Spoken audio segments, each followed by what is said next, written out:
อ่ะสบายดีพี่น้องเอ้ยสวัสดีทุกท่านตอนนี้เราแอมครัวเสร็จแล้วนะท่านแล้วมันก็เหลือเวลานิดหน่อยเดี๋ยวชีอันติดตั้งหิ้งพระแล้วก็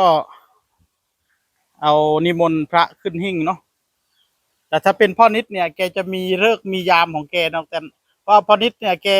บวชเรียนมาแกบวชมาหลายพรรษาทุกท่านแกก็เลยรู้เรื่องนะแต่ว่าส่วนใหญ่นะเวลาผมติดตั้งหิ้งพระผมก็สินิมนต์ขึ้นเลยผมไม่ได้มีความรู้ทางนี้พี่น้องเอ้ยแต่ว่าพ่อนิดเนี่ยไปทำบ้านแกเนี่ยแกรู้หมดฮวงจุ้ยอะไรยังไงนะพ่อใหญ่นิดพี่น้องเอาเดี๋ยวจะอันนิมนต์พระนะขึ้นหิ้งนะพี่น้องเอ้ยเดี๋ยวเอาทันขึ้นหลังตู้เย็นซะก่อนเดี๋ยวมันจะต่ำเกิน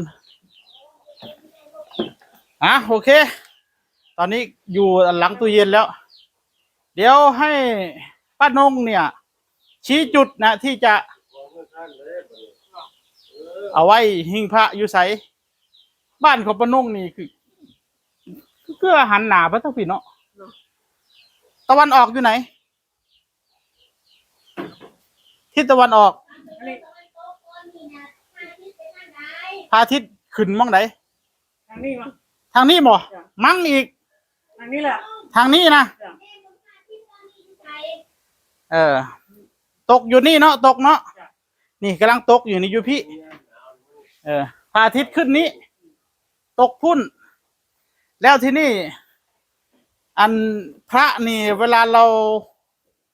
หันหน้าพระเนี่ยต้องหันไปทางทิศตะวันออกได้หน้าต่างเนาะ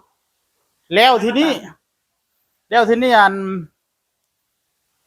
เงินปะนงนี่ติดตั้งหิ้งพระอยู่นี่บ่นี่เนาะติดตั้งอยู่นี่แล้วก็หันองค์พระเนี่ยไปทางทิศตะวันออกเพราะว่าหันไปทางนี้บ่ได้เนาะต้องหันไปทางพุ่นหน้าต่างเนี่ยเนาะหน้าต่างเนาะเอาหิ้งพระนี่สิเอาไว้สูงส่ำใดนี่บ่พอดีหัวบ่พอดีแบบอันเอาไว้อันใส่น้ำได้เนาะอันถวายน้ำได้เนาะ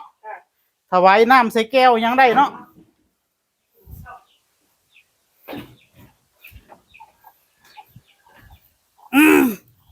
เดี๋ยวติดตั้งหิ้งพระใส่ละแม่งอันนั้นเจ้านะโอ้ต้องเอา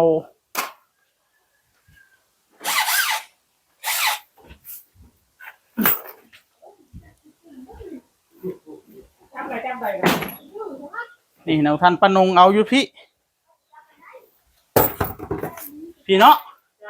แล้วเวลาหันองค์พระก็หันไปทางพุ้นเนาะเพราะไม่มีที่อื่นแล้ว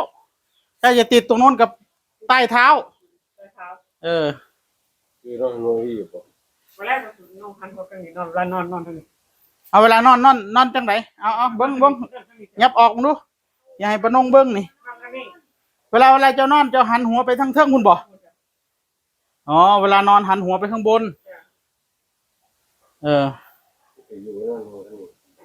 จากแล้วถือบุญถือเราก็นอนมาตั้งแต่น้อยจนใหญ่แล้วนอนตามไรเพื่อนนี่แหละแม่นตามไรเพื่อนเลยเนาะแม่นอนตามไรป่าเราสร้างไงเอาหิ้งพระมา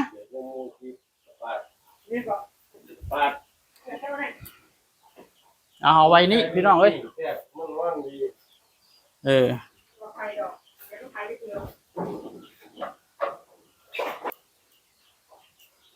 สรุปเพิ่นเอาไว้นี่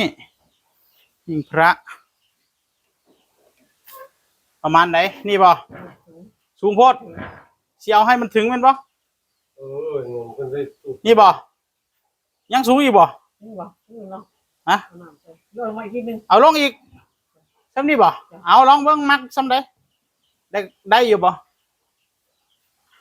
ได้ได้อยู่เนาะยิงได้บ่นี่ได้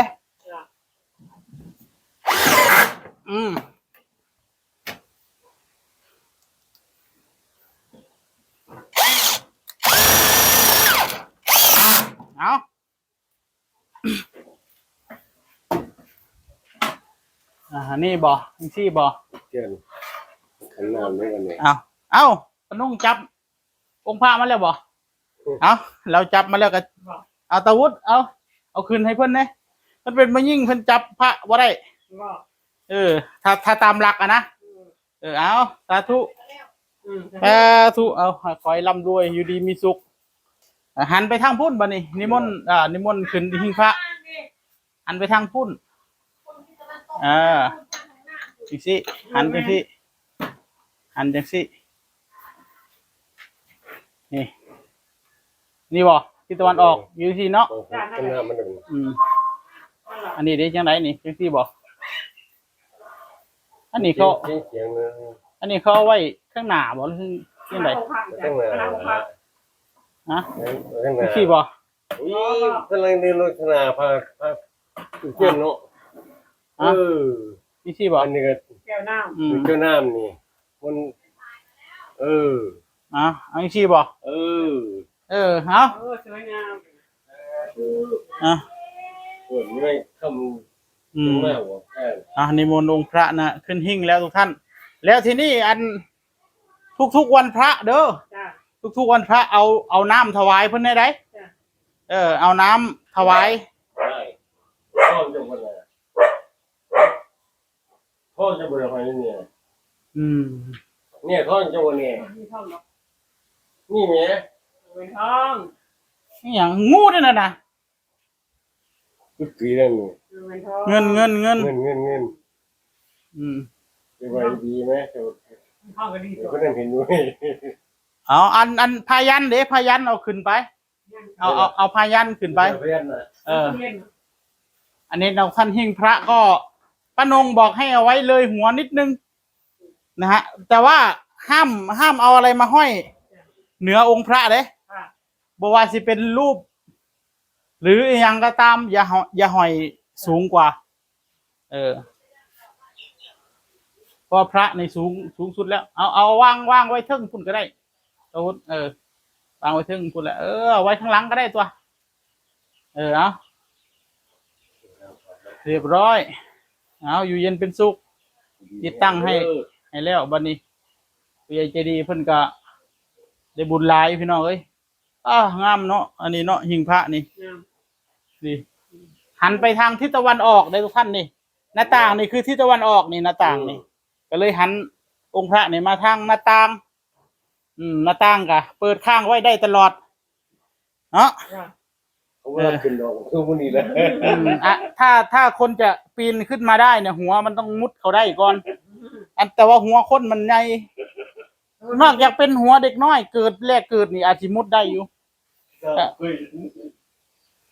โอเคได้การสองพันอยู่แล้ว